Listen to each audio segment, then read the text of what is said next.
श्री वल्लभाधीश की जय। श्री गुसाई जी परम दयाल की जय। श्याम सुंदर श्री अमने महाराणी की जय। श्री हरिराय महाप्रभु की जय। श्री ગોકુલનાથ की જય। આપણે શ્રી ગુસાઈજી વિશે રસપાન કરીએ છીએ। શ્રી મહાપ્રભુજી આપણા ગુરુ છે, તેમના લાલ શ્રી ગુસાઈજી પણ આપણા ગુરુ છે। ગુરુ વિના સાચું સ્વરૂપ કોઈ બતાવ્યું નથી। અજ્ઞાન તે મીરાંધસ્તે જ્ઞાનાંજન શલાક્યા ચક્ષુરે મિલિતમેન તસ્મૈ શ્રી ગુરુવે નમઃ। અજ્ઞાનરૂપી અંધકારને કારણે અંધ બનેલી આંખોમાં જ્ઞાનરૂપી સળી વડે શાસ્ત્રનું આંજીને જેમણે આંખોને કરતી દેખતી કરી છે તેવા ગુરુને નમન હો। શ્રી ગુસાઈજી પરમ દયાલ કી જય। આપણા ગુરુને સત સત નમન।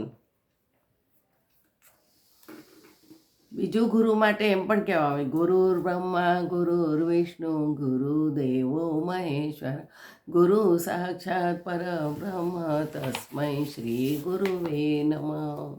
ગુરુ બ્રહ્મા છે, ગુરુ વિષ્ણુ છે, ગુરુ મહેશ છે, ગુરુ સાક્ષાત પરબ્રહ્મ છે, તેથી ગુરુને નમન હો। સૃષ્ટિના સર્જક ભગવાન પોતે ભગવાનના ત્રણ કાર્ય સર્જન, સ્થિતિ, સંહાર, આ ત્રણેય કાર્ય માટે ભગવાને સૃષ્ટિમાં રહેલા સતરતમ ધર્મરૂપ ત્રણ દેવનો પોતાનામાંથી જ પ્રગટ કર્યા છે અને સચ્ચિત પદાર્થ સૃષ્ટિ, શબ્દ સૃષ્ટિ, તેનો ભાર વહન કરનાર ત્રણ દેવરૂપો પણ પરબ્રહ્મ ભગવાન જ બ્રહ્મા રૂપે નવું સર્જન કરે, વિષ્ણુ રૂપે ટકાવે અને શંકર રૂપે પ્રલય કરે।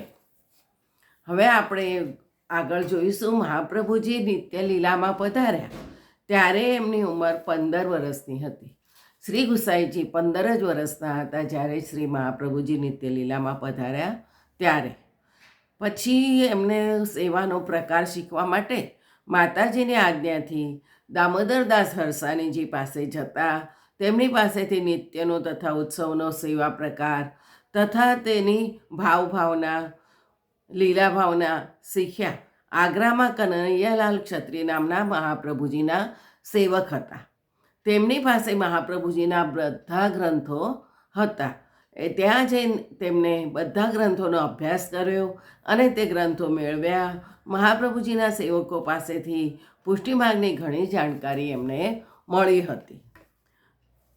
શ્રી મહાપ્રભુજી પછી આપ પોતાના માતા અને મોટા ભાઈ સાથે ઘણા પ્રેમથી રહેતા, આપની આજ્ઞા પાળતા। મોટા ભાઈ ગોપીનાથજીના પુત્ર પુત્રીઓ ઉપર પણ એમનો પ્રેમ હતો। ગોપીનાથજી લીલામાં પધારે ત્યારે આપના પુત્ર પુરુષોત્તમ બહુ નાના હતા, છતાં વિઠ્ઠલેશે આપણને આચાર્ય પદ તિલક કર્યું હતું। આપના વતી શ્રીનાથજીની મંદિરની બધી વ્યવસ્થા આપ સંભાળતા હતા।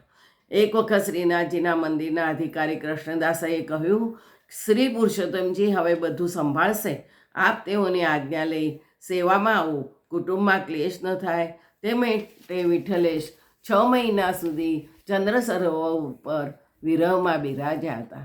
કૃષ્ણદાસ અધિકારીના માનવાથી શ્રી ગુસાઈજી ચંદ્ર સરોવર ઉપર વિરહમાં બિરાજ્યા હતા। પછી ત્યાં એમને નવ વિજ્ઞપ્તિ લખી હતી।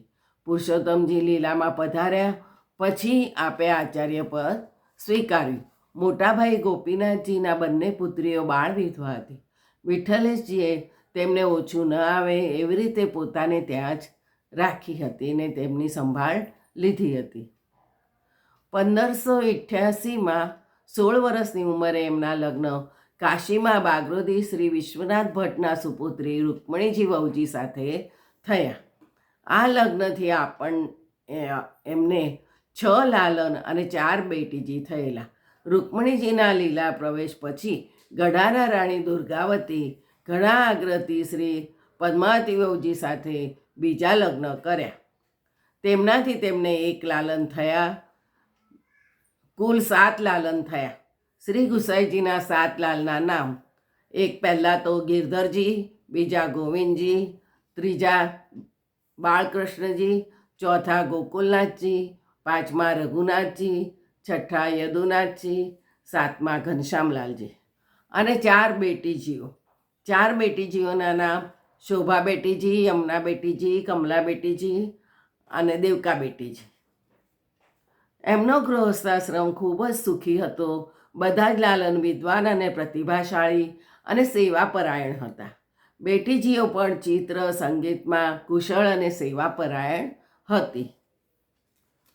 શ્રી ગુસાઈજીના સમયમાં દિલ્હીમાં બાદશાહ અકબરનું રાજ્ય હતું. તેના સૈન્ય અડેલ બાજુ ચઢાઈ કરી અડેલ અસલામત બન્યું ત્યારે વિઠ્ઠલેશજીના સેવકો ગઢાના રાણી દુર્ગાવતીએ વિઠ્ઠલેશ માટે મથુરામાં મોટી હવેલી બંધાવી આપી, જે આજે સતધારા તરીકે ઓળખાય છે. શ્રી વિઠ્ઠલેશ સદાને માટે અડેલ છોડી કુટુંબ સાથે મથુરામાં જઈને વસ્યા. તે સ્થાનને મથુરા સતધારા કહેવામાં આવે છે. પછી વિઠ્ઠલેશજી ગોકુલવાસ કરવાનું નક્કી કર્યું. ત્યાં મોટી હવેલી બનાવી, ત્યાં નવનીત પ્રિયાજીને પધરાવ્યા અને કુટુંબ સાથે ત્યાં બિરાજ્યા. આ જીવન ગોકુલવાસ કર્યો. સાથે ઘણા વૈષ્ણવ અને વ્રજવાસીઓ પણ ગોકુળમાં જ વસ્યા. ગોકુળની જાહો જલાલી ઘણી વધી ગઈ. શ્રી ગુસાઈજી દરરોજ ગોકુળમાં નવનીત પ્રિયાજીની શૃંગાર સુધીની સેવા કરી ઘોડે સવાર થઈ શ્રીનાથજીની સેવા માટે ગિરિરાજ પધારતા. આમ શ્રીનાથજી અને નવનીત પ્રિયાજીની સેવા માટે એમને ઘણો પરિશ્રમ લીધેલો. શ્રી ગુસાઈજી પણ પિતા અને મોટા ભાઈની જેમ ભારતના બધા તીર્થોની યાત્રા કરી હતી. દ્વારકાના દ્વારકાધીશ માટે વિશેષ તેમને પ્રેમ હતો. તેથી 6 વખત દ્વારકા યાત્રાના નિમિત્તે આખા ગુજરાતનો પ્રવાસ કર્યો હતો. એમના સમયમાં ગુજરાતમાં જૈન ધર્મ પાળતા 14 જેટલી વળી જ્ઞાતિઓ હતી. આ બધી જ્ઞાતિઓ અગાઉ વિષ્ણુ સ્વામી સંપ્રદાયને અનુસરનારી વૈષ્ણવ જ્ઞાતિ હતી, પરંતુ જૈન રાજા કુમારપાળના વખતમાં જૈન બની ગઈ હતી. શ્રી વિઠ્ઠલેશના પ્રભાવથી અને ઉપદેશથી તેમાંથી મોટાભાગના વળી જ્ઞાતિઓ વૈષ્ણવ બની ગયા. પ્રેમથી ધર્મ પરિવર્તન થયું હોય એવું આ એકમાત્ર ઉદાહરણ છે. શ્રી મહાપ્રભુજીની જેમ શ્રી વિઠ્ઠલેશે પણ જુદા જુદા તીર્થસ્થાનોમાં બિરાજી શ્રી ભાગવતના પારાયણ કર્યા હતા. શ્રી મહાપ્રભુજીની 84 બેઠકોની જેમ વિઠ્ઠલેશજીની 28 બેઠકો છે. વિઠ્ઠલેશજી જ્યાં જ્યાં પધાર્યા ત્યાં ત્યાં માયાવાદી પંડિતો સાથે શાસ્ત્ર ચર્ચા થઈ. આપ સૌને હરાવ્યા. શુદ્ધાદેવ બ્રહ્મવાદનો ડંકો આખા ભારતમાં વગાડ્યો. આપના એક સેવક હતા ચાચા હરિવંશજી. શ્રી વિઠ્ઠલેશજીની આજ્ઞાથી તેઓ ગુજરાતના ગામે ગામે ફરતા રહેતા હતા.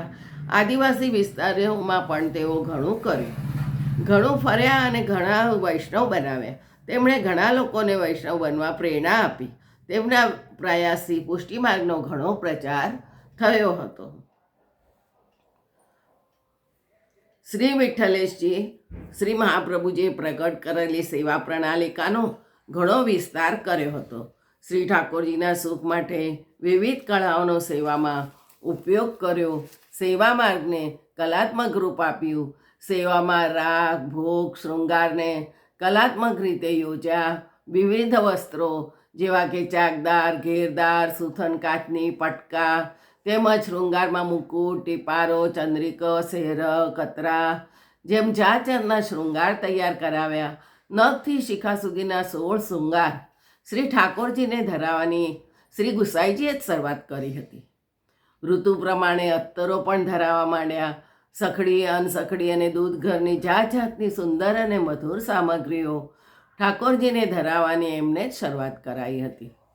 જુદી જુદી ઋતુ પ્રમાણે બંગલા, ફૂલમંડળી, હોલી ખેલ, બગીચા, નાવ, પનઘટ, રથ, હિંડોળા, દાન, સાજી, અંકુટ, પલના જેવા અનેક મનોરથો પણ આપને શરૂ કર્યા. કુંવારો અને 56 ભોગ પણ અંગીકાર કરાવ્યા. 6 ઋતુનો મનોરથ પણ કરાવ્યો. શ્રી ઠાકોરજીની સેવામાં આપે કીર્તનનો સમાવેશ કર્યો. ધ્રુપદ સંગીતની પદ્ધતિ સ્વીકારી. વ્રજભાષામાં ભક્ત કવિઓએ રચેલા જુદી જુદી લીલાના જુદા જુદા રાગના કીર્તનો ઠાકોરજી સામે ગાવા માટે અષ્ટછાપ કવિ મંડળની સ્થાપના કરી. તેમાં મહાપ્રભુજીના સેવક કીર્તનકારો પૈકી સુરદાસ, પરમાનંદાસ, કુમ્મનદાસ અને કૃષ્ણદાસનો સમાવેશ થાય છે. અને પોતાના સેવક કીર્તનકારો પૈકી ચિત્સ્વામી, ગોવિંદ સ્વામી, ચતુર્ભુજદાસ અને નંદદાસનો સમાવેશ થાય છે. ભારતના સાંસ્કૃતિક સંગીત કલાઓના વિકાસમાં શ્રી વિઠ્ઠલેશ પ્રભુનું યોગદાન ઘણું હતું. પુષ્ટિમાર્ગમાં સેવા પદ્ધતિને બહુ વ્યવસ્થિત સ્વરૂપ આપ્યું. 400 વર્ષથી તે પ્રમાણે જ સેવા થાય છે. 550 વર્ષ થયા. શ્રીનાથજીના સુખ માટે એમને શ્રીનાથજીનો પુષ્કળ વૈભવ વધાર્યો. ગિરિરાજની તળેટીમાં ગાયો માટે મોટી મોટી ગૌશાળાઓ બંધાવી, જૂના વાવ, કૂવા અને કુંડ સમારાવ્યા તથા નવા તૈયાર કરાવ્યા. ગોપાલપુરા નામનું ગામ વસાવ્યું. બાદશાહ અકબર આપના માટે ઘણો ભક્તિભાવ રાખતા. તેમના દરબારીઓ રાજા બિરબલ અને ગવૈયા તાનસેન આપના સેવકો હતા. રાજા ટોડરમલ અને સેનાપતિ માનસિંહ હંમેશા આપની આજ્ઞાનું પાલન કરતા. અકબરે આપશ્રી રાજકીય પોશાક ભેટ કર્યો હતો. તે પહેરીને રાજ દરબારમાં શ્રી ગુસાઈજી પધારતા. ન્યાયાસને બિરાજીને અટપટા કેસોનો સુંદર ન્યાય કરતા. આપના સંઘથી બાદશાહ અકબર પણ વૈષ્ણવી બંડી પહેરતા અને તિલક કરતા. તેણે શ્રી ગુસાઈજીને ગોકુળ ગામ અને ગિરિરાજ પર્વત સાથે જતીપુરા ગામ ભેટ ધર્યા હતા અને શાહી પરવાનાઓ આપ્યા હતા. બ્રજમાં ગાયો વગેરે પશુઓની કતલ કરવા મનાઈ ફરમાવી. તેમના માલ સામાન પરની જકાત રદ કરી. અકબરે આપશ્રીને શ્રી ગોસ્વામીની પદવી આપી. તેનું અપભ્રંશ થયું ગુસાઈજી. તેથી ગુસાઈજીના નામે વિશેષ પ્રસિદ્ધ થયા. ગઢાની રાણી દુર્ગાવતી, ગુજરાતનો રાજા ભીમ અને જામનગરના રાજા જામા સાહેબ જેવા ઘણા રાજાઓ આપના સેવકો થયા. નાત જાતના ભેદને મહત્ત્વ આપ્યા વિના શરણે આવનાર સૌને વૈષ્ણવ કર્યા. આપના સેવકોમાં રાયથી માંડી રંગ, વિદ્વાનોથી લઈને મૂળ મુસલમાન, પઠાણ, હરિજન, ભીલ, ચોર, લૂંટારા, પારધી, માછીમાર, વેશ્યા પણ હતા. આપના ઉપદેશથી આ સૌ સાચા વૈષ્ણવ બન્યા હતા. તેમના એવો નિયમ હતો કે રોજ 2 જીવને શરણે લીધા પછી જ ભોજન કરવું. આપે કબૂતર અને હંસ જેવા પક્ષીઓને પણ શરણે લીધા હતા. આપના સેવકો પૈકી 252 વૈષ્ણવની વાર્તા સુપ્રસિદ્ધ છે. બ્રજ ભાષાના વિકાસમાં શ્રી વિઠ્ઠલનાથજીનો મહત્ત્વનો ફાળો આપ્યો. ઘરમાં અને સેવામાં સંસ્કૃત ભાષાના બદલે વ્રજ ભાષાનો ઉપયોગ કરવા લાગ્યા અને સહજ પ્રીતિ, દાસ વગેરે ઉપનાઓમાંથી વ્રજ ભાષામાં કીર્તનો પણ રચ્યા. દરરોજ ભગવત વાર્તા પણ વ્રજ ભાષામાં કરતા. આપના ઘણા સેવકો ઉત્તમ કવિઓ હતા. તેમને પદરચના કરવા અને શ્રીનાથજી સન્મુખ તેમના પદો ગાવા પ્રોત્સાહન આપતા. વ્રજમાં વૃંદાવન તથા અન્ય સ્થળોએ અન્ય સંપ્રદાયના આચાર્યો તથા ભક્ત કવિઓ વસતા હતા. તેમને પણ તેઓ પદ રચના માટે પ્રોત્સાહન આપતા.